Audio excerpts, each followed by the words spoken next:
예, 안녕하십니까. 음악을 하며 살아가는 세 명의 호스트가 함께하는 굿바이브 뮤직 팟캐스트. 저는 호스트 한주수입니다. 노미어캣입니다. 구지현입니다. 오늘은 또 세 번째 에피소드를 맞이해서 기타리스트 신주현님을 모셔보았습니다. 주현님 안녕하십니까? 네, 반갑습니다. 기타리스트 신주현입니다. 네, 주현님 저는 주현이 형이라고 말하는 게 익숙한데 사실 서로 얼굴 못 본 지 10년이 넘었는데 네. 그래도 주현이 형이라고 말하는 게 편하네요. 저희가 처음 만나게 된 건 사실 저희가 같이 캐나다에 있는 험버 컬리지에서 음악을 공부할 때였어요. 맞죠? 네, 맞습니다. 그때가 2010년, 11년 그때 금방이었는데 저도 방금 우리 녹화 누르기 전에 살짝 사담을 할 때 그때 저희가 이제 3년제 프로그램에서 4년제 프로그램에 넘어가는 시리즈를 같이 했었다고 그걸 말씀하시 갑자기 기억이 났어요. 그때. 네, 맞아요. 그때 이제 우리가 같이 열심히 음악 생활을 같이 하고 지금은 또 한국에 돌아가서 살고 계시는데 네. 이렇게 너무 오랜만에 와가지고 기분이 너무 좋은데 저도 너무 반갑습니다. 네. 네. 저는 이제 개인적으로 주현이 형이랑 이제 얘기하고 싶었던 포인트가 여러 가지가 있는데 첫 번째는 주현이 형님은 이제 기타를 진짜 잘 치시는 분이고 이제 아닙니다. 어릴 때 또 제가 우러러 봤던 기타리스트 중에 한 명이고 너무 아닙니다. 사람도 너무 좋고 특히 주현이 형은 또 노래를 진짜 잘하세요. 그래가지고 웃긴 게 저는 김광석님의 노래를 안 듣고 살다가 주현이 형 때문에 알게 돼서 물론 누군지는 당연히 알았지만 모를 수가 없으면 대한민국 사람이라면 그렇지만 그 음악을 듣기 시작한 건 주현이 형 때문이었던 것 같아요. 기억나세요 형님? 진짜요? 맞아요. 예. 네.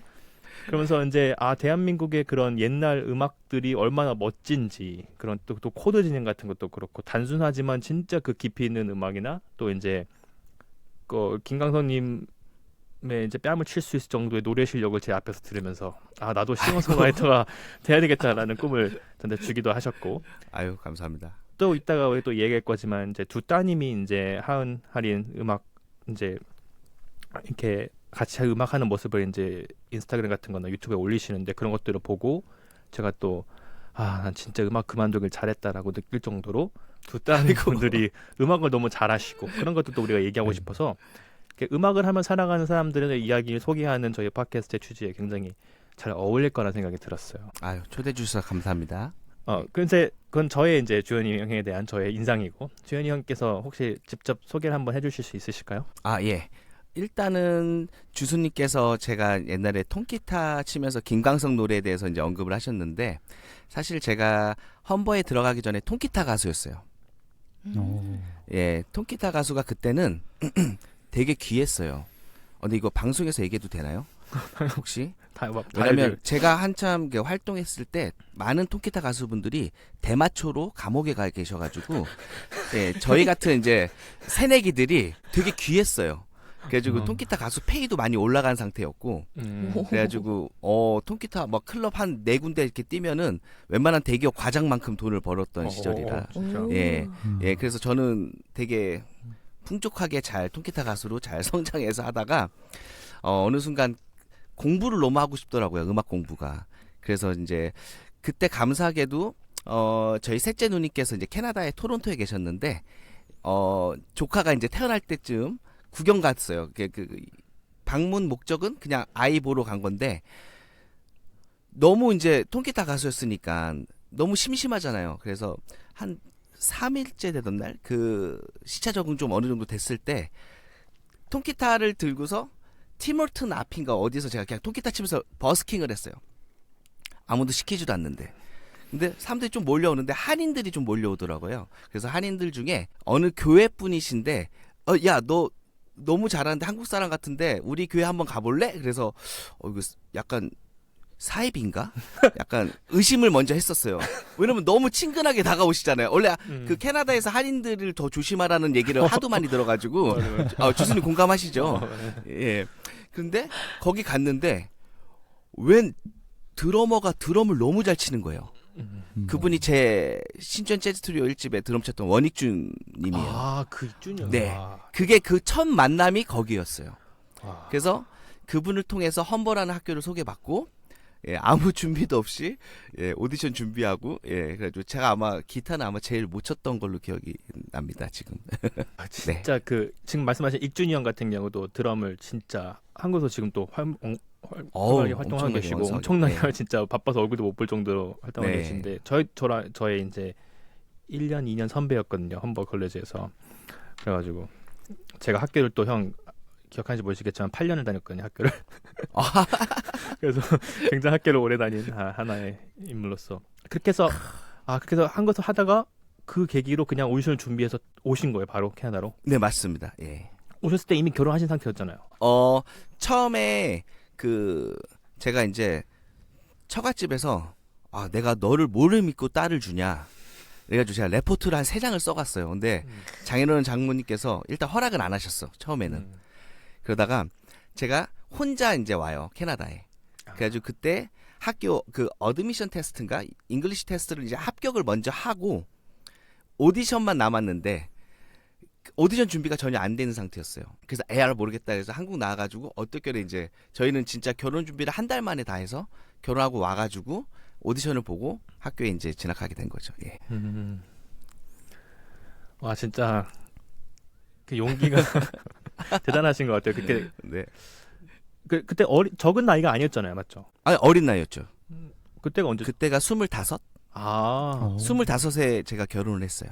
예. 네. 참 지금 생각해 보면은 얼마 전에 어떤 친구 만났는데 네. 막 25살, 6살이라고 하는 거예요. 예. 그러면서 저희 부모님이 걔는 완전 애지 막 이렇게 말씀하시길래 저도 27 결혼했는데 그치 주스님도 빨리 결혼하셨죠. 예. 그래서 다 아는 거 아니야 했는데 이제 왜냐면 이제 저는 항상 이제 저랑 8살, 9살 차이가 나죠, 형이랑. 그래서 그쵸. 항상 또 그때 저희 학교 다녔을 때 그때 나이 또래 형님들이 누님들이 많이 있으셔갖고 맞아요. 항상 주수는 이제 왜냐면 저는 애였으니까 진짜로 그때는 주스님 처음 뵀을 때가 미성년자였을 거야. 네, 미성년자로 술 막 마시고 있을 때니까 맞아. 몰래 술 마시고 있을 때니까 그때니까 이제 저의 눈에 생각에는 형들은 항상 막 다 엄청 나이가 많고 그런 기억이 있는데 생각해 보면은 어렸었던 나이야 다들. 왜냐면 20대였으니까. 그쵸. 맞아요. 그쵸. 지금 생각해 보면은 마치 우리 옛날에 막 군인 아저씨 하지만 군인 아저씨도 다 그쵸. 애잖아. 그쵸. 지금은 애죠. 애기죠. 네, 지금 생각해 보면은 그래서 이제 그런 인식이 남아 있었던 거라서 제가 그렇게 말씀드렸던 것 같아요. 그래서 이제 학교를 다니시는 거를 제가 이렇게 졸업하시는 걸 못 보고 아마 제가 먼저 학교를 떠나고 하면서 약간 좀 저희의 그런 헤어짐에 대한 기억이 약간 두루뭉실하게 남아 있는데 그래서 다시 맞아요. 한국은 언제쯤 돌아가신 거예요? 학교 졸업하고 저는 일단은 캐나다에서 워낙 개인 레슨을 좀 활발하게 하고 있어가지고 그리고 월터스 뮤직 스쿨인가 거기서 제가 한 3년 정도 근무했던 기억이 나요. 그리고 교회에서 이제 또 뮤직 디렉터로 일을 하면서 수입을 좀 안정화시키면서 하다가 한국 돌아가게 된 계기는 제가 저를 이제 할머니 할아버지에 대한 기억이 되게 강하거든요. 어렸을 때. 근데 할머니의 임종을 제가 못 지켜드린 게 되게 마음속에 남아 있더라고요. 그때가 정확하게 지금도 기억이 나는 게 할머니께서 돌아가셨다는 그 얘기를 어떻게 들었냐면 제가 그날 교회에서 지휘를 해야 되는 상황이었는데 아침에 이제 준비하고 샤워하는데 그 안에서 아내를 통해서 들었어요. 그래서 그렇게 제가 샤워하면서 많이 눈물을 흘리면서 또 지휘할 때는 그때 또 템포가 또 빠른 곡을 해가지고 와 참 눈물을 막 참으면서 막 지휘했던 기억이 나는데 그래서 할아버지 때는 좀 우리 딸들도 좀 좋은 추억을 좀 만들고 싶어가지고 할아버지가 좀 위독하다는 얘기를 듣고 제가 근데 사실 그 전에 이제 영주권 신청을 다 준비를 해놨었어요. 그랬는데 그걸 포기하고 한국에 와서 한 7개월 정도 있다가 할아버지께서 이제 돌아가셨죠. 예. 그래도 마음속에는 그게 그래도 좀 잘한 것 같다는 생각은 듭니다. 예. 그때 이미 두 아이의 아빠였고 그쵸. 캐나다에서 사실은 뮤지션으로 그것도 물어보고 싶은 나중에 형한테 더 네. 깊게 한국에서 음악을 하면 살아가는 게 쉽지 않잖아요. 근데 그렇죠. 아시겠지만 캐나다 같은 경우도 진짜 어렵잖아요. 음악하면 그럼요. 살아가는 게. 그럼요. 제가 저의 개인적인 생각으로는 뭐 다들 자기가 더 힘들어하지만 캐나다가 전 더 어렵다고 생각하거든요. 음악만 하고 살기에는. 예. 그렇죠. 근데 그걸 어쨌든 해내고 이뤄놓은 상태에서 네. 영주권이 나오는 수 있는 그 모든 준비가 된 상황에서 그거를 다 놓고 한국으로 가서 왠 다시 시작을 해야 되는 거잖아요. 어쨌든 물론 형님은 이제 그런 인맥이나 그런 것도 다 있었지만 오랫동안 떠나 있었고 네. 다시 가서 뭔가를 한다는 그런 결심을 하는 게 쉽지 않았을 것 같은데 어떠세요? 일단 쉽진 않았어요. 그래서 일주일 동안 밥을 못 먹을 정도로 고민을 많이 했었고, 근데 우리 아이들이 커가는 장면들을 우리 할아버지한테 하나의 그 음, 추억을 좀 남겨드리고 싶은 마음이 되게 컸고, 그리고 제가 어디 가든 나만 똑바로 성실하게 살면은 그 장소가 뭐가 중요하겠냐, 이제 이렇게 마음을 다 잡으면서. 그리고 더 좋았던 거는 제가 샀던 그 콘도미니엄이 가격이 많이 올랐었어요. 아, 이때다. 이때 팔아야겠다. 예, 왜냐면 제가 환율 되게 쌀 때 집을 사가지고 환율이 되게 비쌀 때 팔았거든요. 예. 그리고 캐나다도 아마 제가 1년 넘게 종합소득세 같은 거 이제 신고를 하면 양도소득세를 면제를 받을 수 있는 그 제도가 있었어요, 그때는. 그래가지고 세금에도 잘 이렇게 혜택을 받을 수 있었고, 예, 여러모로 상황은 좋았습니다. 캐나다에서 좋은 타이밍에 엑셋 하셨군요. 네, 맞습니다. 캐나다가 현재는 좋지 않기 때문에 상황이. 네. 그렇게 해서 한국을 돌아가셔서 어떤 그런 활동을 하시고 지금에까지 오셨게 되는지 그런 과정도 좀 궁금해요. 일단은 처음에는 좀 무리하게 이제 저는 항상 1순위가 가족이거든요. 그래가지고 우리 아이가 어린이집을 처음에 이제 들어가잖아요. 거기 옆에다가 연습실을 만들었어요. 근데 그 캐나다에서 이제 감사하게 이제 좀 저는 이제 남들은 이제 유학하면 돈을 쓰고 오지만 저는 돈을 많이 이제 좀 그래도 챙겨서 왔거든요.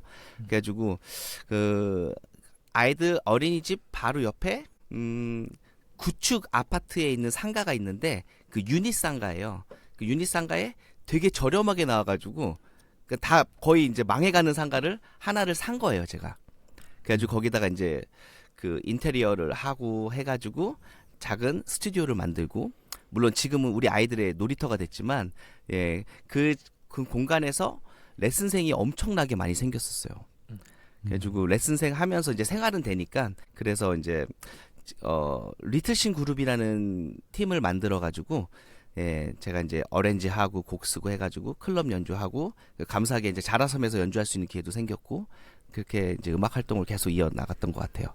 네. 네, 저는 뭐 사실 저도 대학에선 전공을 하면서 교수님한테 배우고 있는 제 입장 같은 경우도 이제 형한테 많이 배우려고 항상, 왜냐 형이 또 가르치는 거에 천부적인 재능이 있는 분야라서 항상 생각이 들었었거든요. 네. 저도 잘 가르친다고 사람들이 얘기 많이 듣고. 아유, 그럼요. 근데 형한테 못 이긴다. 아유, 아닙니다. 형한테 아닙니다. 배우신 분들은 또 기타를 진짜 잘 치시고 저도 많이 배웠고, 그래서 지금 말씀하시는 이야기들이 되게 현실감 있게 잘, 물론 이제 좋은 일들이 잘 맞았겠지만 형의 스킬이 너무 대단하셔가지고. 아유, 아닙니다, 진짜. 왜 그러세요? 살려주세요. 네. 그렇게 하셔서 이제 형이 지금은 그러면은 또 그 학원을 하시면서. 네, 그렇게 해서 처음에는 한국 상황이 그렇게 좋지 않았었어요. 그래서 제 아는 후배들도 학원을 오픈하면 망하고, 이게 망하는 데가 되게 많았었어요. 그러니까 한국 학원이 그렇게 실용음악 학원이 오래 버틴 데가 그렇게 많지는 않았었는데, 저는 그래서 일단은 상가를 산 이유가 임대료를 절약할 수 있잖아요. 그래가지고 교습소로 먼저 시작을 했어요. 혼자 1인으로. 그러다가 이제 거기서 이제 학생들이 이제 많아지고 하면서 바로 옆에다가 유닛을 또 하나 사요. 그때부터 이제 학원으로 이제 명칭을 바꾸고 강사 쓰고 해가지고 조금씩 이제 벌려 나간 거죠. 좋습니다. 지금 저만 너무 신나가지고 텐션이 너무 높게 자꾸 이야기를 하고 있어갖고 지언스와 이제 로비님이 또 들러리가 되면 안 되니까 두 분이 한번 제 얘기만 해서 진짜. 예, 아니, 형님 말씀을 하시는 자리지만 또 예. 다른 분들도 한번 질문하실 거를 되게 많이 준비해 오셨어요, 두 분이. 그래서 진짜요? 이 네. 타이밍에서 한번 두 분이 질문해 주시면은 좋을 것 같아요. 지금 조금씩 우리가 서로 알아가고 있는 단계이긴 한데. 네.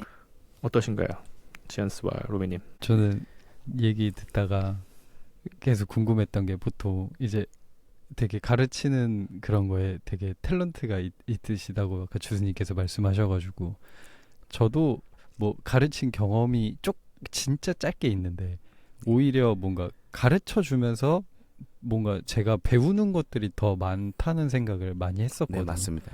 근데 이제 아까 아이들 가르치는 경우도 많이 있으셨던 것 같고 뭔가 그런 얘기를 들어가지고 이게 이제 다 큰 성인으로서 이제 뭔가 더 학습 곡선이 이제 엄청 어릴 때보다 이렇게 되지 않잖아요. 되게 더뎌지잖아요. 뭔가. 그럼요.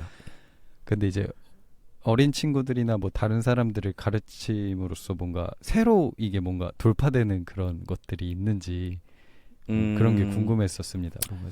일단은 저희 학원의 학생들은 연령층이 다양해요. 그러니까 70대 중반 할머니도 계시고, 예, 60대도 계시고, 50대도 계시고, 40대, 그리고 직종도 다양해요. 의사도 계시고, 뭐 이게 여러 직장이 다 계시는데 거기서 오는 그 대화하면서 얻는 것들이 되게 커요. 그래서 저는 그런 것들이 왜 저한테 레슨에 어떤 영향을 미치냐면, 예를 들어서 환자를 많이 다루는 의사 같은 경우는 힐링이 되는 곡들을 많이 해주면 되게 좋아해요. 그러니까 사실 저는 개인적으로 의사들이 뭐라고 해야 되지? 그렇게 해피하진 않은 것 같아요. 그러니까 의사 와이프들이 제일 해피한 것 같아요. 네, 네. 왜냐면 그게 아픈 사람들을 상대하는 게 엄청난 스트레스거든요. 이게. 그래서 그분들은 이렇게 음악을 배우는 게 진짜 도움이 많이 되는 것 같아요. 와가지고 좋은 가사 같이 음악 감상을 해도 5분을 감상해도 그분들이 힐링될 수 있는 곡들 위주로 예, 그리고 재즈곡이 아니더라도 예, 좋은 곡들 많잖아요. 그래서 그런 것들 같이 나누면서 저도 그분들 얘기 들으면서 같이 이제 으쌰으쌰 하면서 이제 좋은 분위기로 만들어가는 그런 것도 하나의 레슨에 되게 중요한 포인트라고 생각이 돼가지고 예, 그런 부분에 대해서 실력적으로 좀 향상이 되는 것 같아요. 예. 네. 저는 또 이제 좀 깊게 얘기하고 싶었던 부분들 중에 하나가 뭐냐면은 저도 이제 아이가 있고 로민도 아이가 있다 보니까 형의 이제 그 두 딸들을 저는 이제 딱 태어났을 때 유모차 탔을 때 딱 빵긋 웃는 얼굴이 전 학교 앞에서 딱 이렇게 딱 맞아요. 형 그때 차 뽑으셔가지고 와가지고 맞아요, 애들이 맞아요. 이렇게 예. 보여줘 또 막 웃으면서 형이 막 얘한테 욕하고 내가 웃고 막 그런 거 보면서 아직도 저는 그 기억이 되게 남거든요. 맞아요. 근데 그 아이들이 이제 커가는 걸 저는 형의 인스타나 이제 유튜브 같은 걸 이렇게 항상 봤는데 아까도 얘기했지만 정말 저는 그냥 한 얘기 아니라 진짜 잘 치거든요 기타를. 그 형의 첫째가 예. 첫째 예. 뭐 둘째 같은 경우는 잘 치고 노래도 잘하시고 하는데 네. 첫째는 진짜 엄청난 그런 그러니까 저도 나름 어릴 때 기타 좀 쳤었는데 아우 지니어스 한. 예. 저도 나름 한때 진짜 한두 번씩 천재 아니야 소리도 듣긴 했는데 그럼요. 근데 저의 최고 피크 때 기타 치는 거 그 스킬이 형 딸이 한 4학년 때 친 거보다 못했던 것 같아요. 그래가지고 그때 그거 보면서 제가 진짜로 험버 애들한테 다 보냈어요. 진짜요? 이거 신 딸이라고 막 다 보내면 애들이 근데 제가 보낸 친구들 다 음악 그만둬야 되거든요. 야 우리 음악 그만두기 잘했다 야. 야 이거는 못 이긴다. 이거는 이길 수 없다 하는데 형님이 처음에 가르치신 건가요? 그 딸을? 따님을? 그럼요. 저희는 제가 음악을 놀이라고 생각을 하게끔 만들었던 계기가 제가 이제 기타 코드가 있으면 사실 그 두꺼봐 이 노래 알죠? 그거를 네. 제가 블루스로 알려줬어요 아이들을. 코드 3개로. 그래서 기타 치면서 그걸로 이제 노래하면서 그렇게 레파토리를 계속 이렇게 만들어가다 보니까 이게 음악이 1도, 4도, 5도 우리가 굳이 으뜸함, 버금, 딸림함 얘기 안 해도 1도에서 4도의 움직임과 5도에서 1도의 움직임에 대한 그 느낌이 명확하게 들어온 것 같아요. 그러다가 이제 조금 욕심이 나서 2도 7이라는 게 있어. 그게 세컨드리 도미넌트 이런 얘기 안 해도 그런 느낌을 자연스럽게 알게 되고 그러다가 이게 조금 4도 마이너가 들어가면 이런 느낌이야. 근데 이건 어디서 왔을까? 이런 것들이 이제 이론적으로 가르치고 싶지 않았어요, 아이들한테. 그래서 저는 큰딸 지도할 때 음악 책을 사용해 본 적이 없어요. 그래서 이제 귀가 열리고 사실 영어도 그렇잖아요. 말하고 듣는 게 먼저고 나중에 이제 리딩과 라이팅이 이제 돼야 되는데 예, 저도 마찬가지로 듣고 말하는 훈련을 먼저 했던 것 같아요. 예. 그게 언제예요? 시작한 게? 그게 한 8살, 9살, 예, 한 9살 그 정도 된 것 같아요. 다행이다. 네. 저 애가 지금 아직 초등학교 2학년인데 캐나다로. 아, 저- 그럼요. 피아노를 1년을 하는 배웠는데 도를 몰라가지고 음. 아이 엄마가 화나가지고 때려쳤거든요. 그게 천재일 수도 있다니까요. 네. 그래서 지금 아직 늦지 않았구나. 왜냐면은 아, 그럼요. 근데 형이 지금 말씀하신 게 사실은 제가 뭐 음악을 그만둔 계기에 대해서 다양한 이야기를 많이 들었었는데 저는 그거였던 것 같아요. 제가 이제 형도 이제 같이 캐나다 음악 해보시면 알겠지만 백인애들 못 이겼다고 못 이길 거라고 생각했던 게 뭐냐면은 걔네는 어릴 때부터 음악을 그렇게 접근을 했기 때문에 맞아요. 저는 연습량은 진짜 많았거든요. 저도 이제 아, 그럼요. 막 손목 터너 증후군 양쪽에 생기고 그 정도로 연습 많이 했는데 그게 의미가 없었다고 생각이 드는 거야 나중에는. 그러니까 왜냐면은 너무 이론적으로만 스케일 그쵸. 백날 돌리고 해봐야 나 그거를 이해하지 못한 건데 그치. 그냥 뭐 영어 단어만 겁나게 외운 거죠. 계속 말은 할지도 모르고 듣지도 못하는데 단어만 많이 저희 다 외우니까 그렇게 했잖아요. 그러니까 하려고 하니까 연주가 안 나오는데 맞아요. 어떤 애는 이제 막 17살 18살 이제 학교 처음 딱 들어왔는데 나보다 한 100배는 잘 치는 것 같아. 근데 야 스케일 쳐봐면 못 쳐.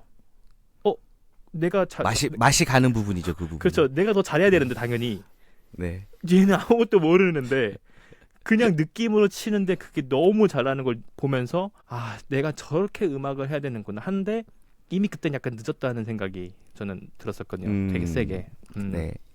근데 그거를 형은 이제 그런 경험과 그런 것들 갖고 있다가 이제 아이한테 맞아요. 그러면 다른 아이들을 가르칠 때도 그런 식으로 좀 접근을 해보잖아요. 일단 다 그렇게 되진 않아요.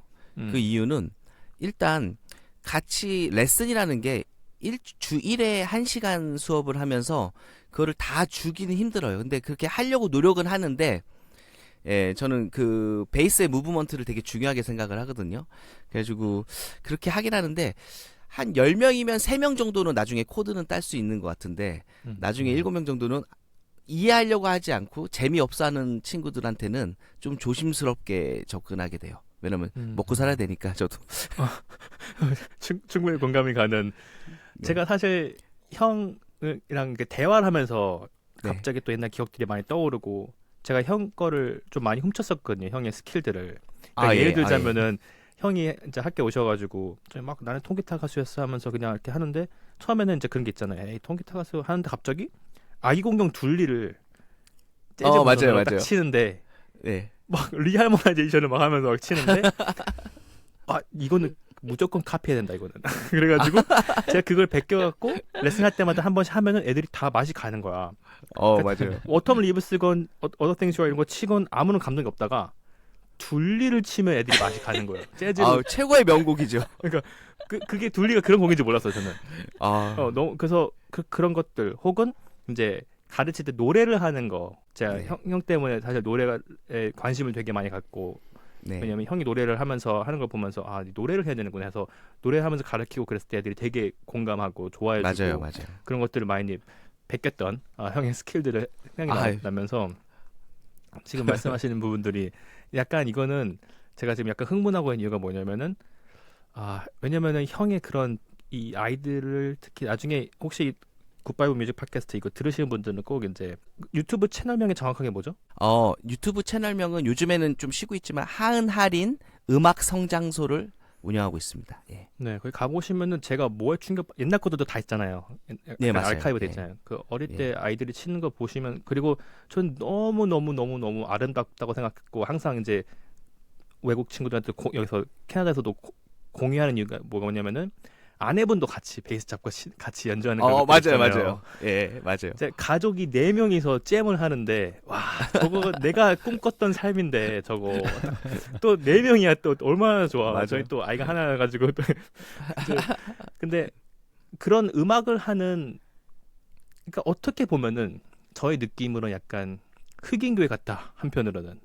왜냐면은 흑인 교회에서 나온 친구들이 음악을 미친 듯이 잘하는 약간 그런 문화가 있잖아요. 맞아요. 근데 악보 볼 줄 모르고 근데 그냥 거기서 같이 음악을 하면서 예배를 드리고 음악이 맞아요. 그냥 자기들 하고 싶은 것도 노래로 얘기하고 악기로 연주하고 음악과 삶이 하나가 되면서 그냥 음악을 잘하게 되는 하나의 언어처럼 맞아요. 정말 음악은 언어다라고 항상 우리가 얘기하지만 정말 음악을 언어로 쓰는 사람들이 그쪽에서 많이 나오신다고 저는 항상 느끼고 있는데 그런 것들을 저도, 저는 예. 느꼈어요. 형의 그런 영상들에서.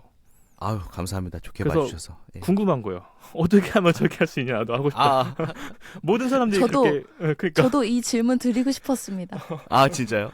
네. 아, 왜냐하면 잠깐 얘기 드리자면 저도 음악놀이 저는 아이들한테 음악이 인간의 삶에 얼마나 좋은 그 효과를 주는지를 제가 경험했기 때문에 아 그렇죠. 뭐 예. 전공을 하고 비전공을 하고 이런 거 다 상관없이 음악을 맞아요. 그냥 예. 즐길 수 있는 거라는 감각을 어렸을 때부터 가졌으면 좋겠다라고 생각을 해서 그 둘째 태어나기 전에 음악놀이 지도사라는 자격증이 있잖아요, 국내에. 아, 예. 그것까지 땄어요. 그래서 예. 첫째 4살 때부터 친구들이랑 같이 뭐 일주일에 하루 모아서 미술하는 엄마가 또 있어요. 그럼 미술 같이 하고 뭐 음악 같이 하고 요리도 같이 해서 먹고 하는 식으로 그렇게 경험을 시켜주려고 굉장히 노력을 했고 네. 이제 둘째가 태어났을 때는 걔는 거의 빵 살 때부터 음악 놀이를 계속 시켜줬거든요. 오, 예. 그림책 읽어줄 때도 음악으로 계속 같이 해주고 하면 아이들이 너무 좋아하고 그런 경험을 했는데 네. 제가 이제 실패했다가 9살이라는 얘기를 듣고 화색이 돌았던 거는 전 아, 첫째가 9살이거든요. 아 그래서 진짜요? 예, 저는 되게 어려웠던 게 첫째가 가장 흥미를 보였던 건 타악기고 그 다음에 제가 우쿨렐레를 좀 많이 치거든요. 네. 우쿨렐레도 재밌게 하는데 애가 C 코드는 이제 하나만 누르면 우쿨렐레는 C가 되잖아요. 그렇죠. C 코드만 치면서 각종 노래를 다 C키로 바꿔서 아는 노래 모르는 노래 다 해서 즐겁게 오. 했는데 네. 조금 듣는 귀가 생기고 머리가 그렇죠. 그렇죠. 쌓이면서 엄마처럼 못 치니까 하기 싫어라고 하는 거예요. 엄마는 그 피아노도 엄마는 잘하는데 난 엄마처럼 못해 하기 싫어. 그리고 제가 안 볼 때 몰래 연습을 하는 거예요. 와. 근데 그때 제가 약간 되게 띵 해가지고 이런 거를 바라고 내가 아이한테 해준 게 아닌데라고 해서 집에서 조금 겁이 나서 멈추고 피아노 학원을 보냅니다. 아 진짜요? 되게 신기한 게 제가 없으니까 즐겁게 연습을 하고 선생님이 영상 찍어서 보내주시면 이제 곧잘 하더라고요. 네. 도대체 어떻게 그렇게 꾸준하게 즐겁게 음악을 즐길 수 있는 환경을 만들어 주셨는지 사실 이거는 아이의 타고난 것도 있겠지만 분명히 그 주연님께서 환경 조성을 꾸준하게 잘 해주셨을 거라고 생각이 들거든요. 네. 그 노하우가 일단 첫 번째는 제가 첫째가 이제 한국에 갔을 때 어린이집에 갔었어요. 근데 어린이집 갔을 때 가장 걱정됐던 부분이 저희는 교육을 한 적이 한 번도 없었거든요. 근데 이미 그때 한국은 교육이 진행이 되고 있더라고요. 예, 뭐 6살짜리 아이들이 막 받아쓰기를 해야 되고, 근데 그게 너무 속상한 거예요. 그래서 제가 이제 어느 날 원장 선생님께서 애 왜 한글을 안 가르치냐 이러면서 저희한테 뭐라고 하시는 거예요. 그래서 그날 이제 좀 속상해가지고 그때 이제 우리 아이가 이제 2층 침대였거든요. 제 이게 무거운 몸을 이끌고 2층까지 올라가가지고 하은이 한글 몰라서 많이 속상했구나. 그동안 스트레스 많이 받았어. 이렇게 물어보니까 아빠 이러면서 내가 근데 달리기 제일 빠르다 이러는 거예요. 그래서 됐다. 그럼 됐다. 이러면 이제 저는 왜냐면 일단 아이가 행복한 게 더 중요하니까 그래서 제가 그때 이후로 아마 그 어린이집 바로 옆이 놀이터였거든요. 놀이터에서 우리 아이랑 미친 듯이 달리면서 그 또래 애들을 다 데리고 논 적이 있었거든요, 계속. 그래서 제가 그 어린이집 아이들이 어느 정도로 제가 인기가 많았냐면 뽀로로보다 인기가 많았다고. 예, 어머니께서. 끝났는데. 예, 왜냐면 뽀로로 얼마나 걔가 진짜 뭐 노는 게 제일 좋아. 뭐해라 친구들 막 이러면서 하는 거잖아요. 그래서 저도 애들이랑 막 무궁화꽃이 피었습니다. 놀이터에서 막 하고 계속 놀아주고 그 유대 관계가 첫 번째이지 않을까. 유대 관계. 예, 아이와 함께. 그리고 일단은 가르치는 것보다 그러니까 공감하는 게 되게 중요한 것 같아요. 서로 그러니까 공감. 얘가 뭘 느끼고 있는지. 그리고 첫 번째 그러니까 코드를 접근할 때 이거는 무슨 코드다라는 것보다 이 소리를 느끼면서 제가 이제 아까 주수님께서 말씀하셨듯이 제가 말도 안 되는 노래를 막 불러요. 막 하은이의 일기처럼 오늘 너가 무슨 일 속상했니? 막 이러면서 나도 속상해. 막 이러면서 이제 노래를 막 즉흥으로 막 만들어서 불러주면 아이가 거기서 이제 웃음 포인트가 좀 생기고 이러면서 좀 받아들이는 것도 좀 쉽게 좀 받아들이는 것 같고, 예 그리고 지금 레슨에서도 저는 쓰는 테크닉 중에 하나가 저는 제가 곡을 준비하질 않아요. 예, 항상 학생들한테 숙제를 남겨요. 무슨 노래를 배우고 싶니? 라는 얘기를 항상 하거든요. 그래서 초등학교 때 아이들 이제 데리고 다닐 때도 항상 저는 제가 라이드를 해주니까 차에서 음악을 듣는 게 무조건 생활화됐던 것 같아요. 그래서 그 노래를 듣고 노래를 들은 다음에 아까 제가 이제 처음에 말씀드렸듯이 베이스 무브먼트 중요하다 했잖아요. 그 베이스를 같이 노래를 해요. 막 이런 식으로. 근데 그게 되게 남는 것 같아요. 근데 그게 너무 좋은 지금도 해요. 팁이네요. 네, 그게 지금도 해요. 생각도 못 해봤어. 네. 항상 처음- 그 멜로디만 네. 하잖아요. 베이스 네, 맞아요. 무브먼트를. 네. 그래서 지금도 해요. 아. 그래서 그 예측 가능하잖아요. 요즘 가요는 베이스가 되게 획일화된 그런 베이스 라인이 많으니까 예측이 돼요. 막 이게. 근데 형이 쉽게 말씀하셔서 그렇지 아직도 기억나는 게 형이 이제 캐나다에 이제 재즈는 이제 제대로 공부하려고 처음 오셔서 재즈를 잘 모르셨을 때가 있었잖아요. 처음에. 예, 맞아요. 근데 제가 봤을 때는 이제 형이 제가 한 3년에 늘 거를 한 6개월에 늘은 걸로 전 기억이 나거든요. 아유, 아닙니다. 아닙니다. 갑자기 처음에 솔직히 형 저 못 치네 했는데 갑자기 다음 학기에 나보다 3배 잘 치니 갑자기 막 너무 잘 치셔. 아유, 아닙니다. 그러면서 형이 제가 되게 약간 저거 어떻게 하는 거야? 라고 항상 느꼈던 게 뭐였냐면 형은 당시에 아직도 기억이 나요. 어떤 노래를 제가 들려줘도 C키에서 다 땄어. 맞아요. 형은 그냥 그 노래를 그러니까 전대감이 아니기 때문에 그 키는 모르지만 형은 네. 한 번 들으시면은 그거를 어떤 노래든지 그러니까 재즈건 네. 가요건 뭐건 그래서 제가 막 그때 형한테 그때 제가 듣던 가요 막 따달라고 했던 기억이 나는데 맞아요, 그냥 맞아요. 나는 모르겠는 거야 아무리 들어도 그 코드 주스님 절대 영감이잖아요. 재즈를 공부한 사람이 가요를 못 따겠는 거예요. 근데 네. 형은 그거를 그냥 한 번 듣고 따니까 이 사람은 뭐 하는 사람이지? 당시에 그리고 실제로 거기서 그 노래방을 따시면서 업을 하셨던 분이 있었잖아요. 우리 네, 제가 아는. 동복리. 예. 그 형님보다 잘 땄던 것 같아. 내가 봤을 때는 그 형은 그게 직업이었는데 맞아, 맞아. 그 형한테 디스리스펙트 하는 게 아니라 맞아, 형이 맞아. 그만큼 잘 따셨다고 저는 기억이 나가지고 근데 그 진짜 엄청난 연습이 필요한 거잖아요. 그쵸. 그러니까 이거는 좀 비밀인데 네.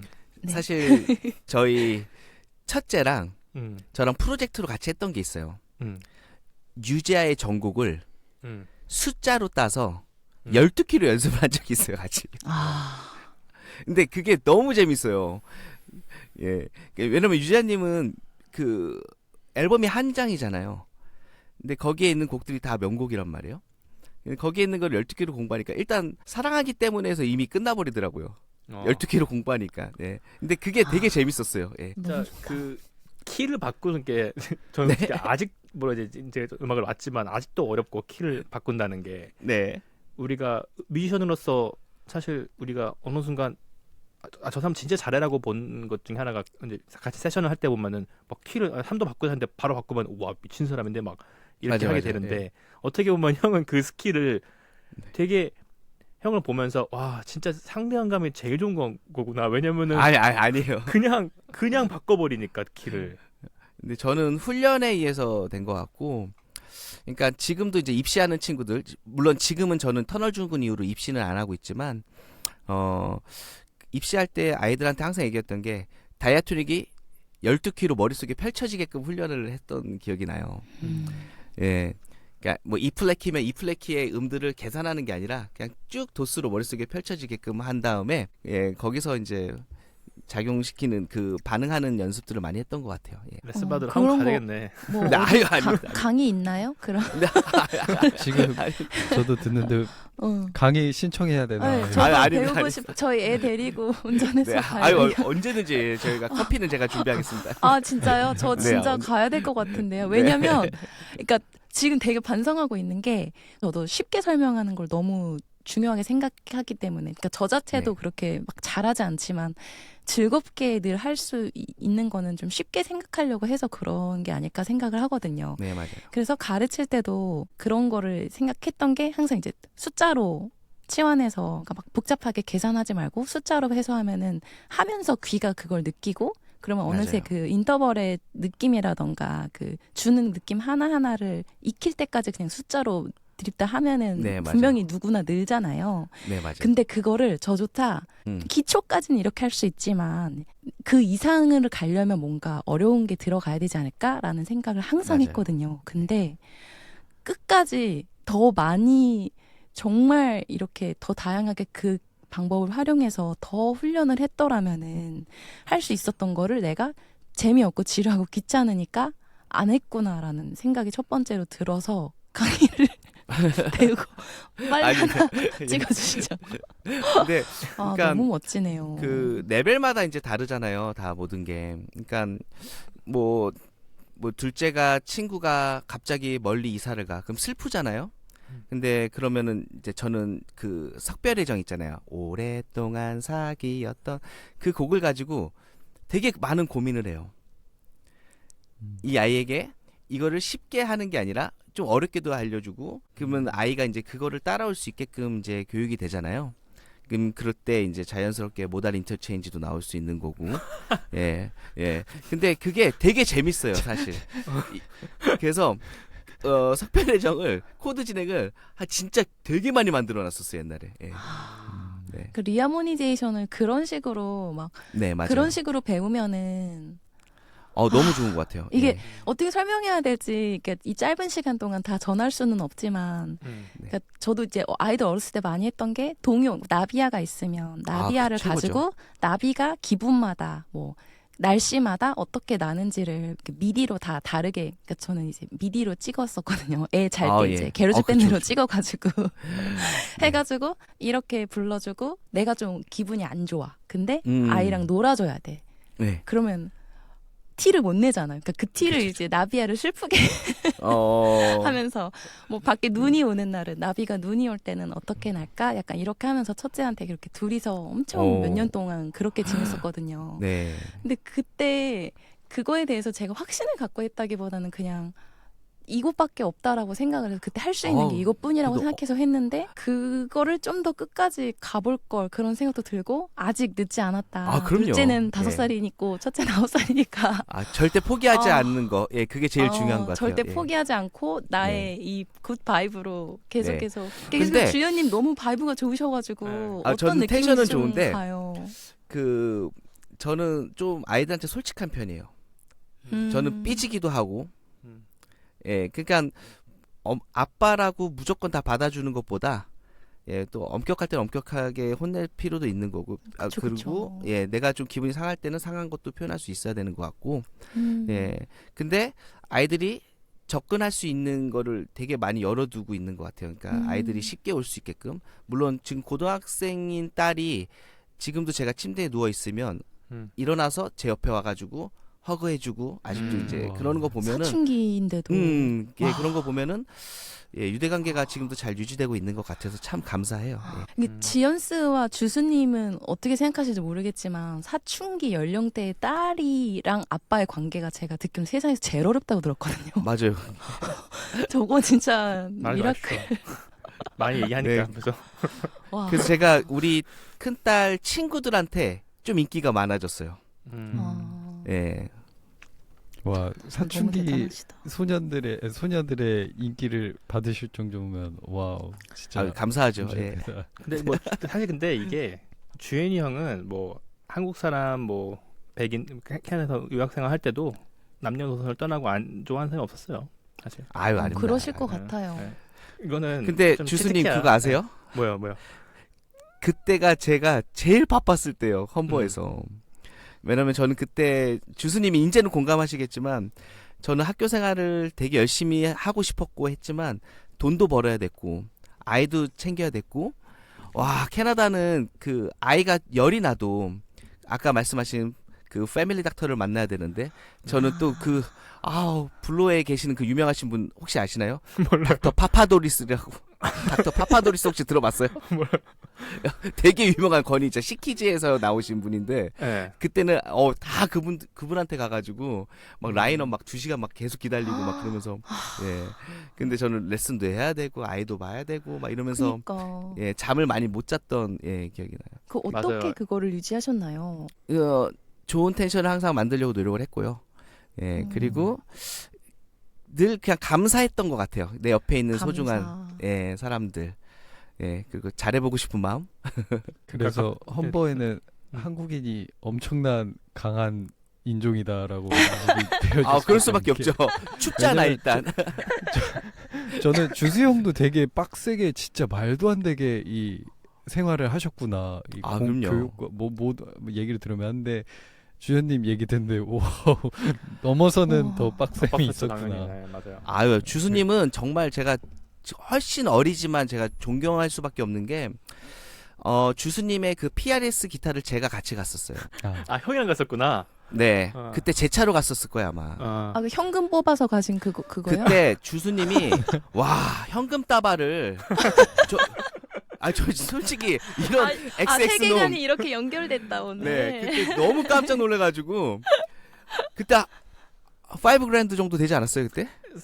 얼마 전에 넘었나? 영수증을 찾았는데 4천 얼마였더라고요. 예. 아 그때 근데 준비는 거의 5,000불 정도 하지 않았었어요 그때? 거의 다 맞춰서? 그때 아마 4천 얼마였는데 네. 그 이제 형이 아마 그랬을 거예요. 나한테 일단은 한 500불 깎아 들어가고 그치 그리고 이제 맞아. 뭐 양말 하나씩 100불씩 하나씩 넣어가지고 뭐 날 딜하자. 장난척하면서 어. 이렇게 해라 했는데 맞아. 그때 걔네도 놀랐던 것 같아요. 네. 일단 아마 4,200인데 3,700에 샀을 거예요. 그냥 가서 되게 예. 내려놓고 700 that's it 하면서 갖고 갈래 하니까 걔네가 너무 쉽게 예스했던 기억이 나긴 해요. 맞아. 그래서 그래서 우리 나오면서 하이파이브 하고 나오면서 막 그랬었어요. 나오면서 아씨 더 깎을 형이 나한테 더 깎을 거야. 야 3,400 300도 됐을 것 같다 야. 이러면서 맞아. 예. 저도 깁슨을 거기서 샀거든요. 아형 339죠. 339. 예, 맞아요. 예, 기억나요. 거기가 이제 성지가 되겠군요. 망했어요. 많이 해주는 망하지 않았네. 코스모스. 망했었어요. 예, 기타샵. 아무튼 기타샵. 예, 네, 맞아요. 미시사가 아, 있는 기타샵. 기타샵인데 네, 맞아요. 없어졌습니다. 많아. 뭐 되게 근데- 많아요. 그렇게 말하면 뭔가 형 그렇게 말씀하시면 뭔가 주수는 되게 존경스러운 아이야. 돈이 많았어. 이렇게 느껴질 수 있잖아요. 아니요. 그 돈을 어떻게 마련했냐면 진짜 아르바이트 하면서 주수님이 맞아요. 네. 그거를 다 꼬깃꼬깃 모이고 막 그때 종이 보면은 돈이 막 되게 구겨지고 꼬깃꼬깃하고 막 진짜 예 주수의 땀이 고스란히 전해지는 그 대단한 진짜 친구였어요 진짜. 전설과도 갑자기- 같은 에피소드네요. 네. 갑자기 기타 얘기가 나와서 그런데 혹시 이제 자녀분들께서 아빠 기타 이제 내가 쓸래 하면 어떨지 저는 궁금해지- 제 스튜디오 안에 기타장이 따로 있거든요. 그 네. 수도 관리하는 거. 그러면 거기에 있는 기타는 자유롭게 막 꺼내 아. 쓰게 해요. 어. 예, PRS 저도 있는데 그거 막 쓰고 깁슨도 와우. 쓰고 예, 마틴도 쓰고 뭐 다 쓰게 해요. 예. 주스님은 저요? 그럴까? 저는 뭐 아니 형 따님분들만큼 치면은 굳이 그건 뭐 나보다 잘 치는 건데 이미 날 넘어섰는데 네가 쳐라 나 대신 내가 도는 거 어차피 먼지만 쌓여가는데 이렇게 줄 수 있죠. 네. 저 주수님이랑 옛날에 잼할 때 진짜 재밌었어요. 주수님 아이디어도 되게 좋고 예, 기타 진짜 열심히 쳤었어요 옛날에 진짜. 지금 그 말씀하시면서 제가 옛날에 자꾸 떠오르는 것 같아요. 저는 그래도 제 주제 파악은 잘 하고 잘 하는 아이여가지고 제가 왜 음악을 그만뒀고 아까도 얘기했지만 그리고 아까 말씀하신 것처럼 리하모나이제이션 같은 경우는 전 지금도 할 줄 모르거든요. 근데 이제 주변에 잘하는 친구들한테 리하모니 되게 잘하는 친구들한테 물어보면은 설명을 해줄 수 있어. 근데 걔네도 그걸 설명을 할 때 설명을 할 수 있지만 배웠으니까 재즈 학교에서 네. 지들이 할 때는 생각하면서 하는 건 아니야. 음, 느끼는 걸 하는 거지. 근데 형이 지금 아까 리하모니제이션 얘기하시는 걸 들으면서 그거가 설명이 되는 거 저한테는. 걔네들은 그냥 형 따님들처럼 그러니까 느끼면서 그거를 이제 말을 했는데 야 너 방금 왜 그런 식으로 말을 했어 하면은 설명할 수는 있지만 너무 자연스럽게 나왔다는 거죠. 그렇죠. 그런 가르침이 사실은 약간 조금은 아쉬워요. 왜냐면 제가 학교에 갔을 때도 그렇게 아무도 가르쳐주지 않았거든. 대학교에서도 그렇잖아요. 뭐 가면 스케일 그쵸. 외우라 그러지. 테디 클랜이 맨날 스케일 외워서 블루스 스케일 치라 그러지. 그런 얘기를 해주진 않는데. 근데 또 이해는 가죠. 뭐 학교 대학원 왔는데 야 그냥 4년 동안 비비킹만 듣고 와 할 수는 없잖아요. 그렇죠. 근데 그게 정답이긴 한데 블루스 잘하고 싶어? 맞아. 가서 비비킹만 다 12키로 따고 오면 되는데 근데 진짜 좋은 교육자 만나는 것도 하나의 운이죠. 아유. 근데 네. 말씀하세요. 근데 교육자 좋은 학생 그리고 뭐 다 중요한데 그 둘 다 이게 되게 시너지가 좀 있어야 되는 것 같아요. 그러니까 같이 노력을 해야 될 것 같아요. 그러면 이제 저 지은스 이거 말씀해 주세요.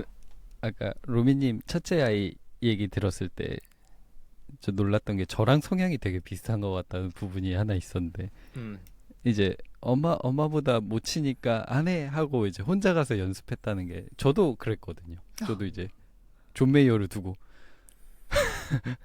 왜 난 쟤만큼 안 돼? 이렇게 안 돼? 하고 혼자 이제 연습해보고 하다가 이제 아 이렇게 못 치거나 이 이상의 것을 만들 거 아니면 안 할래 이런 성향이거든요. 근데 그게 그래가지고. 싫은 건 아닌 건가? 너무 좋으니까 그런 건 거 맞죠? 네, 너무 좋고 이제 계속 그 아웃풋을 생각해서 그런 거 같기도 해요.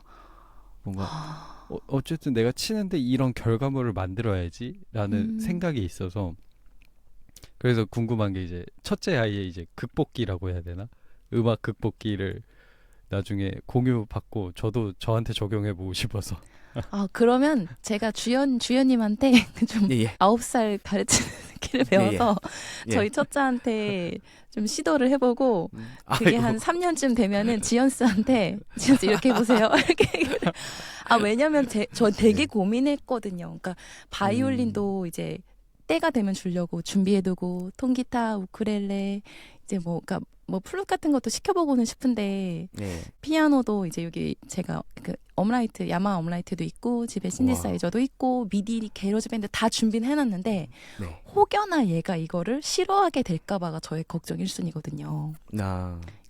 왜냐하면 저는 그 지연스처럼 이렇게 엄마가 나보다 잘 치니까 엄마가 볼 때는 연습 안 해. 이런 생각을 살면서 해본 적이 없어서 이해가 안 돼가지고 그 아이를 이해하기 위해서 굉장히 노력을 했는데 오늘 다짐한 거는 나의 이 약간 신념을 믿고 따뜻하고 공감하고 유대관계를 유지하면서 자연스럽게 계속 즐길 수 있도록 조금 더 해주는 걸로 맞아요. 되게 중요합니다. 해보고 포기하지 않는 거. 합니다. 네. 포기하지 않고. 네. 형이 이런 신주현이라는 사람한테도 그런 순간이 왔었어요? 포기? 아 이거는 힘들다? 그런 거는 없었고요. 사실은 그 제가 하고 나면서 진짜 레슨을 너무 많이 하게 된 그 계기가 솔직히 한국에 와가지고 이제 30대 중반에 와가지고 처음에 자리를 잡은 거잖아요. 그리고 저는 한국에 왔을 때 좀 재수없게 메르스가 터졌어요. 예. 더군다나 제가 살고 있는 안성 옆 평택에서 터졌어요. 그러니까 그때 제가 그 혹시 베이시스트 용원이 아세요? 조용원? 네, 네.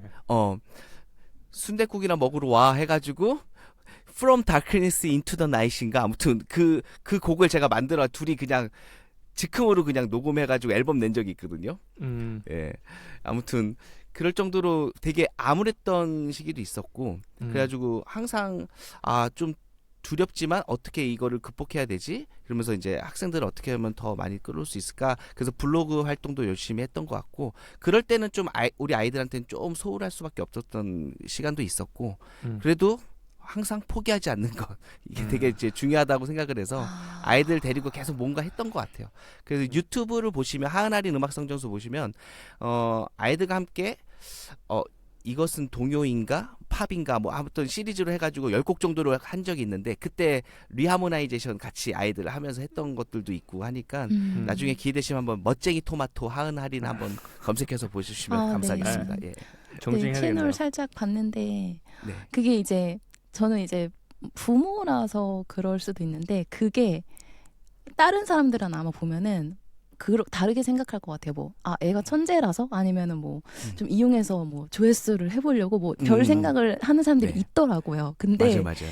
어떤 마음으로 이 상황에서 이분이 아이들을 데리고 이렇게 했는지가 저는 좀 느껴진 것 같아서 되게 예. 좀 그때부터 이미 울컥하고 있었거든요. 아유 감사합니다.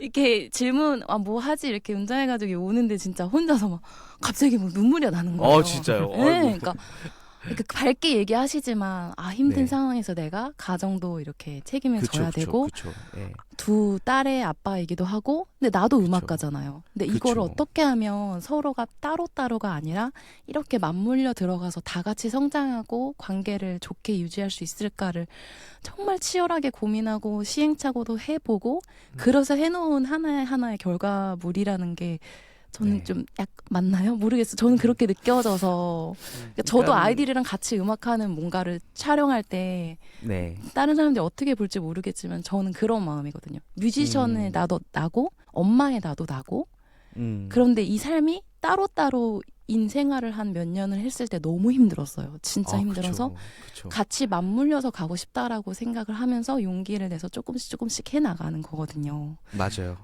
너무 감동. 일단 대한민국에서 음악을 한다는 것 자체가 용기가 필요한 것 같고요. 그리고 남들 앞에서 서서 뭔가 한다는 것이 되게 조심스러운 문화잖아요, 대한민국이. 그러니까 저는 근데 감사하게도 캐나다에서의 경험이 여기는 잘난 척 안 하면 살 수가 없겠구나라는 생각이 들 정도로 아이들이 질문도 잘하고 또 밝게 자란 친구들도 많고 해가지고 저는 아이들을 어렸을 때부터 영상을 찍어주면서 같이 함께 했던 것들이 지금 사춘기 소녀가 됐을 때도 큰 도움이 되는 것 같아요. 우리 아이들은 아이고 로미님 괜찮으세요? 아이고 네 아무튼 네 그래서 지금 아이들이 성장할 때 사춘기 소녀들이 자기를 그래도 모습을 좀 나타내서 뭔가를 촬영하면서 나아갔을 때 그 용기가 그 어렸을 때부터 이렇게 만들어진 것 같아요. 네. 그러니까 참 우리 그 형이 이제 제가 같이 음악 생활 할 때 제일 많이 들었던 형 잠 뭐 하나 못 잤다 얘기 제일 많이 들었거든요. 맞아요. 왜냐면 맞아요. 애가 둘이 있고 또 형 또 아내분도 초창기 또 일도 하시고 그때 네. 일했던 것도 저 기억이 나고 네. 그래가지고 근데 그거를 이제 저는 이제 아이가 없이 대학원에서 그걸 겪다 보니까 아 옛날에 형이 진짜 개빡세게 한 거구나. 맞아요. 애가 없었는데도 저는 맞아요. 없었는데도 힘들었는데 이제 그런 걸 보면서 아무래도 이제 로민도 그렇고 저도 그렇고 이제 우리가 지금 이 대화를 또 우리가 또 애가 있으니까 더 뭐랄까 그렇죠. 다른 레벨로 다가오는 것 같아요. 이 대화가. 그러니까 어떤 사람들은 예. 지금 우리 대화를 들으면서 아이가 없거나 그런 경우는 뭐 그냥 뭐 이렇게 생각하는 수도 있을 수 있겠지만 맞아요. 사실 엄청나게 대단한 거고 한편으로는 이제 형의 그런 모습이 제가 또 주변인들한테 많이 공유를 했던 이유 중 하나 뭐냐면은 저는 이제 결과적으로 이제 저 같은 경우도 이제 한국에서 살 수 있는 기회가 몇 번씩 이렇게 제한이 온 적이 있었었는데 아 네. 저는 한국에서 자신이 없었어요.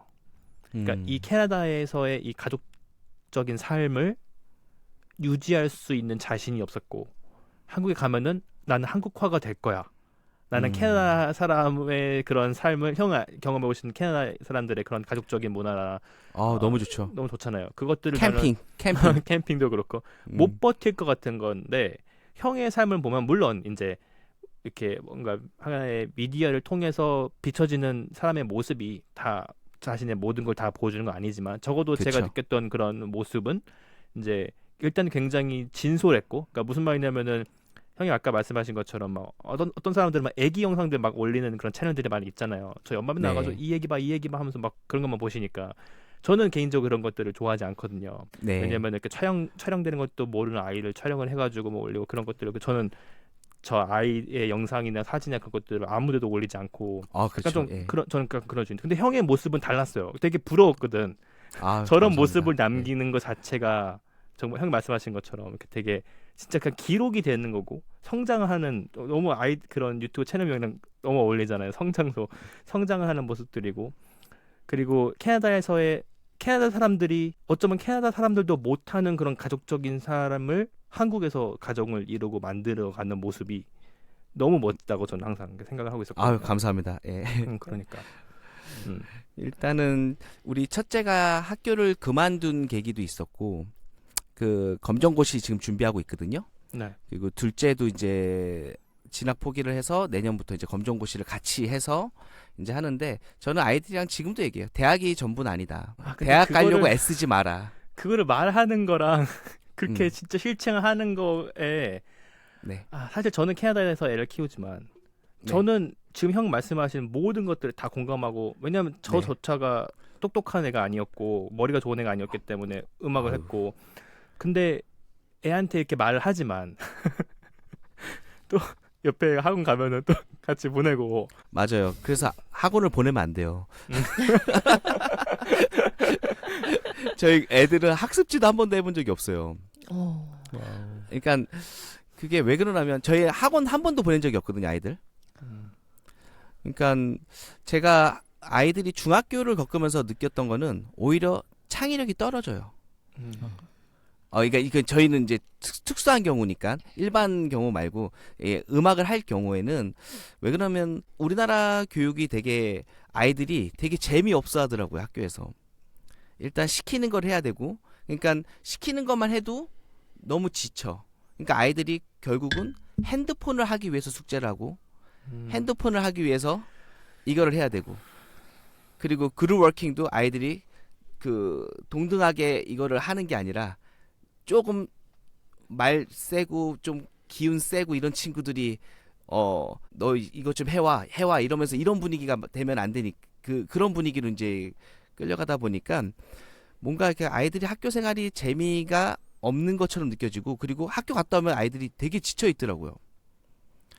그래서 이제 깊은 대화 통해서 이제 아이가 이제 고등학교는 검정고시로 해가지고 네가 원하는 음악을 할 수 있게끔 그런 분위기를 지금 만들고자 이제 하고 있는데 일단 결정적인 계기는 중학교에서 선생님이 일단 하은이 음악 선생님이 그 하은이가 꿈을 적었는데 기타리스트라고 썼었어요.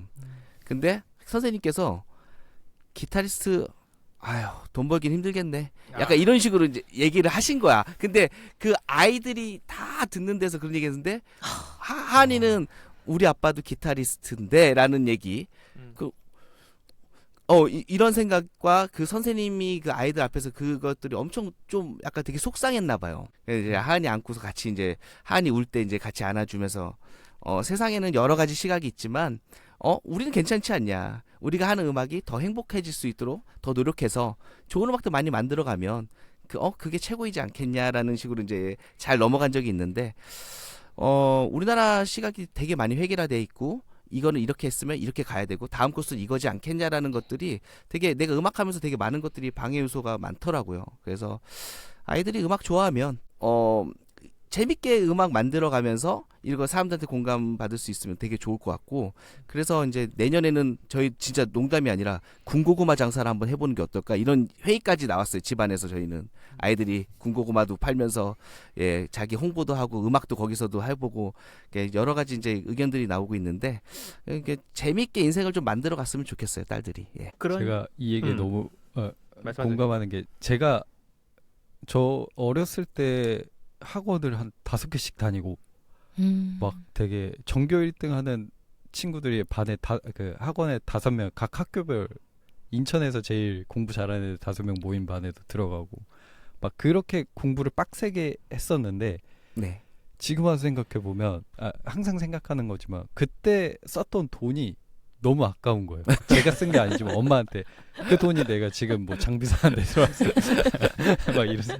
근데 제가 항상 의문이었던 게 이런 걸 암기해서 한국에서 배웠던 제가 경험했던 것들은 모든 게 다 암기거든요. 맞아요. 예. 원인과 그 물음표에 대한 생각을 별로 안 했었어요. 네. 그래서 학원이든 학교에서도 이게 왜 이렇게 되는 걸까요?라고 하면 되게 선생님한테 혼나고 뭐 이상한 분위기가 만들어지는 거에 대해서 되게 그랬었고 그래서 암기하는 과목들이란 되게 하기 싫어했었는데 그래서 저도 이제 자퇴를 하고 학교가 도대체 뭘 가르치는 거지에 대한 생각 때문에 검정고시를 준비하고 대학도 안 갔고 왜냐면 대학에 대한 그런 그게 없었어가지고 예. 근데 이제 한 검정고시 이후에 한 5년 지나고 나니까 그때서야 이제 돌이켜봤을 때 저라는 사람이 스스로 인지하고 생각하고 물음표와 느낌표에 대해서 탐구하는 사람이 그때 된 것 같은 거예요. 뭐 그때 살아난 것 같은 거예요. 저라는 인격이 생겨난 것 같은 거예요. 네, 맞아요. 그래서 생각해 보면 내가 이 시절이 이런 사고를 어렸을 때 중학교였을 때부터 할 수 있었으면 얼마나 좋았을까. 네, 맞아요. 왜 그냥 있는 걸 아무런 의심 없이 고지그대로 받아들였던 그런 시스템과 문화에 대해서 너무 싫었어가지고. 네. 근데 저는 자퇴 이후로 뭔가 저라는 사람이 만들어진 것 같아서. 우리 첫째도 매일 얘기해요. 아침마다. 아빠, 나 요즘 너무 행복해. 참 중요한 것 같아요, 진짜. 네. 스스로 뭐 이런 문화 안에서도 시스템 안에서도 스스로 생각할 수 있는 사고를 기를 수 있으면 좋겠지만 저는 그러진 못했어가지고 쉽지 않은 일인 것 같아요.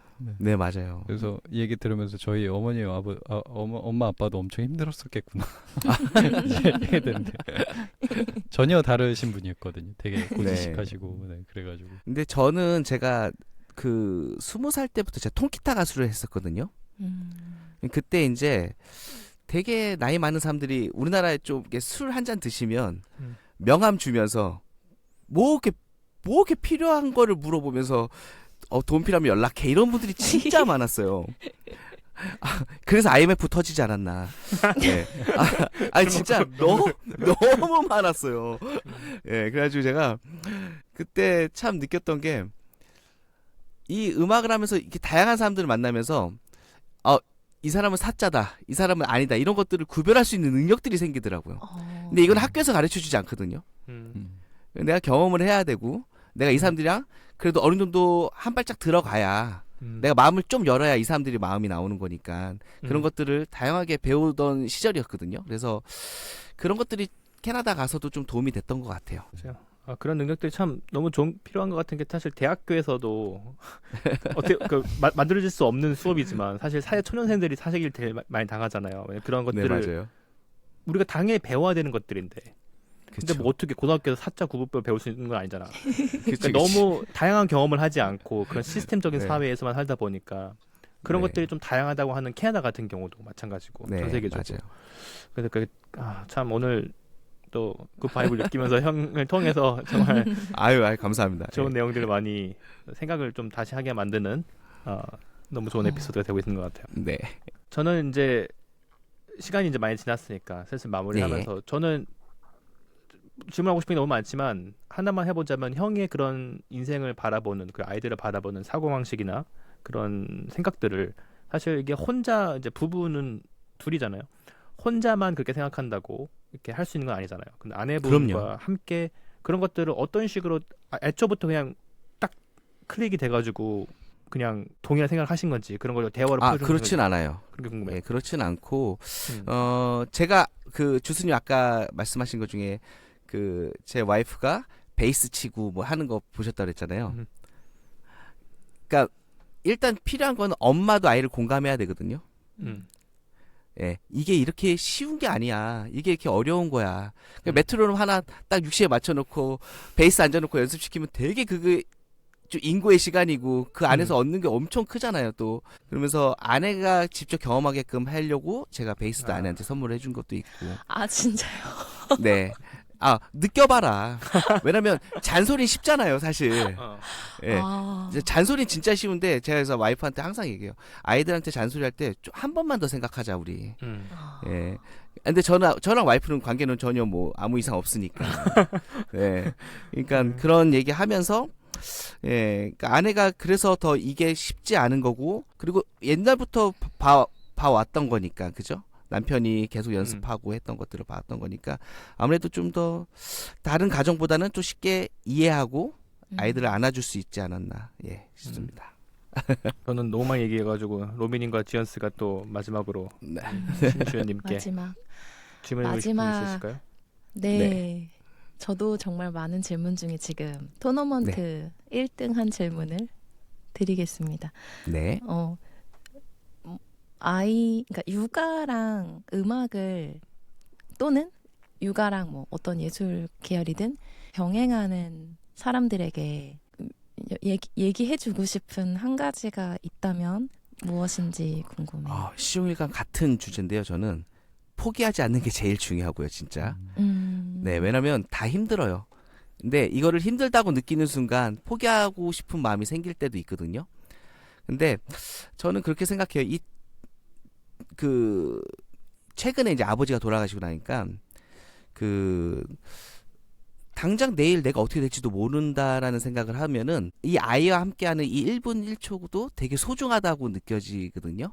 그래서 그 시간이 소중하다고 느껴진다면 그 힘든 시기에 조금은 내려놔도 이 아이와 언젠가는 또 새로운 꿈을 꿀 수 있지 않겠나라는 생각으로 계속 도전하고 계속 락킹해야 되는 것 같아요. 아이들의 마음을 열기 위해서는 그 노력이 필요하고 그래서 꾸준히 노력하다 보면은 아이도 엄마를 이해하고 아빠를 이해할 수 있는 날이 금방 옵니다. 생각보다. 근데 네. 저는 반대로 네. 아이들을 이제 보고 있고 안아주고 하면은 네. 진짜 다 주고 싶거든요. 예. 그냥 내 모든 걸 다 주고 싶고 네. 약간 그러니까 뮤지션으로서의 내가 있고 엄마로서의 내가 있잖아요. 근데 예. 엄마 모드로 가면은 네. 약간 그러니까 부정적인 의미가 아니라 내가 조금 이렇게 사라지고 좀 뒤로 밀려나고 약간 밑거름이 되고 싶다는 진심이 막 우러나오는 네. 걸 느껴요. 네. 근데 사실 예술 창작이라는 게 어느 정도는 자의식과 자기 세계가 단단하지 않으면 지속할 수 없는 작업이잖아요. 그렇죠. 예. 그렇기 때문에 나 자신에게 나의 세계에 대해서 계속 이제 탐구하고 그걸 표현하고 전하려고 하는 그 노력이 있어야 되는데 네. 예를 들어서 9시 반부터 뭐 2시 반까지는 열심히 그렇게 음악을 만들다가 이제 네. 아이들 하원하고 나서 아이들을 보고 자기 전까지는 완전히 또 이제 지금 하루에도 맨날 왔다 갔다 하는 거예요. 그래서 작업실을 차린 것 같거든요. 집에 아, 있으면 예. 더 힘드니까. 그렇죠. 그렇죠. 예, 그런 왔다 갔다를 하는 삶이 사실은 쉽지 않아요. 예. 아우 너무 쉽지 않죠. 예, 그러니까 저도 이제 막 그럴싸하게 하는 것처럼 SNS에는 표현을 하지만 매일매일 고군분투를 하고 있고 아 그럼요. 예, 그거를 너무 이렇게 훌륭하게 해내고 계신 것 같아서 아유 그건 아니고요. 저는 제가 학원을 멘탈 하잖아요. 아 그건 아니고 그러니까 학원을 하니까 그 제가 학생들을 지도를 저는 답답한 걸 싫어해가지고 되게 크게 하거든요. 큰 데에서 예 칠판도 되게 크게 해가지고 넓은 데서 해요. 그러니까 좁은 데서 하도 험보해서 지겨워가지고 개인 레슨 받을 때 예, 좁은 데서 하는 게 싫어서 넓은 데서 해요. 근데 그 안에 연습실을 제가 이렇게 만들어놨을 거 아니에요. 그 연습실에 저희 첫째랑 둘째가 따로 있어요. 그러니까 아빠의 그 사업장에 아이들이 항상 제가 노출돼 있다 보니까 아이들이 보면서 우리 아빠 재밌게 하네, 재밌게 사네, 약간 이런 느낌도 받을 때도 있지만 때로는 아빠 오늘은 좀 힘들지 않을까? 그래서 아빠를 위하는 마음도 아이들이 더 커진 것 같고 그러면서 이제 같이 그런 기분을 나누다 보니까 끝나고 나서 저희는 항상 잼을 하거든요. 예, 그 잼이 되게 소중해요. 저 진짜 배가 너무 고파도 2분, 3분 그 정도 하는 그 잼이 진짜 너무 소중해요. 오늘 하루 너 어떻게 했어? 약간 이런 게 서로 이렇게 대화가 되는 거니까 예 그런 대화를 통해서 더 다시 마음을 다잡을 수 있는 것 같고 애들이 예. 좀 크면은 어느 정도 나아지겠죠? 그럼요. 근데 저는 그랬던 것 같아요. 애가 돌에 미만 알아도 잼은 할 수 있다고 생각하거든요. 예, 그래서 그렇게 놀았던 것 같아요. 계속. 예. 감사합니다. 아, 감사합니다. 저는 이제 아까 여쭤볼 걸 다 여쭤봤어가지고 아, 지금 예. 드는 생각은 네. 서른을 넘긴 저도 이제 다시 갱생할 수 있을까라는 생각이 들고 아우 충분하죠. 그런 생각이 드는 그런 모습. 네. 아이고. 저희 뭐 두 분하고 상의했던 건 아닌데 저희 항상 팟캐스트 하면 마지막에 질문 드리려고 제가 다른 팟캐스트에서 100개 온 질문이 있는데요. 이걸로 마무리해보면 좋을 것 같아요. 신주현 형님이 생각하시는 인생의 성공이란 뭐라고 생각하십니까?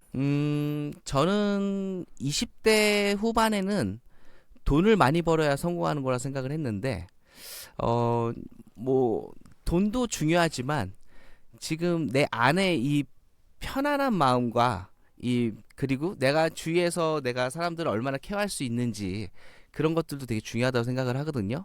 그래서 여유 있게 사람을 대하는 이 자세와 그리고 이 가정을 지키려고 하는 그 마음들이 잘 이루어진 그 가정을 보면은 저는 그게 성공한 가정이라고 생각하고 제 성공한 삶이라고 생각합니다. 그래서 지금 저는 진행형에 있고 앞으로 더 멋진 삶을 살기 위해서 끊임없이 노력할 거라 생각해서 아직은 성공하진 않았지만 앞으로 성공한 삶을 살고 싶습니다. 예. 너무 멋있는 말씀이십니다. 지금까지 우리 굿 바이브 뮤직 팟캐스트의 게스트로 기타리스트 신주현님 나오셨었고요. 저는 호스트의 한주수였습니다. 로미오 캣입니다. 오지였습니다. 그럼 또 다음 시간에 뵐 수 있길 바라고 또 나중에 우리 굿바이브 뮤직 팟캐스트가 계속 이어져서 따님 할인 기타리스트 할인님을 너무 좋다. 모시는 날이 올 수 있길 바라면서 여기서 마치도록 하겠습니다. 굿밤유. 감사합니다. 밤유.